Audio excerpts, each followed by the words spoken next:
নমস্কার বন্ধুরা, সবাই কেমন আছেন? আশা করি সকলে ভালো আছেন। আমরাও ভালো আছি।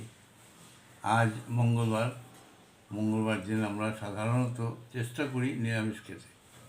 কখনো কখনো হয় না, কোনো কারণে, সেটা আলাদা কথা। তবে চেষ্টা করি যাতে মঙ্গলবার দিন নিরামিষ খাই। তো যাই হোক, টাইম হয়ে গেছে, লাঞ্চের টাইম হয়ে গেছে, অনেকটাই বেলা হয়ে গেছে। আপনারা নিশ্চয়ই খাওয়া হয়ে গেছে। দেখুন আজকে কী খাই আমরা, আমাদের কী কী রান্না হয়েছে আপনাদের সাথে শেয়ার করি। এই গরম ভাত, তার সঙ্গে আছে উচ্ছে আলু সিদ্ধ করে মাখা, আর আছে শাক ভাজা, এর সঙ্গে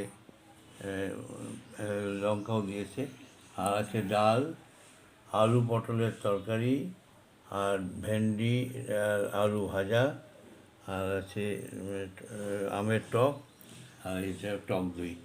গরমকালে আমরা টক দই বাড়িতে তৈরি করি, বাড়িতে পেতে খাই এবং সারা গরমকালেই খাই। তা এতদিন শরীর খারাপের জন্য খাওয়া হয়নি।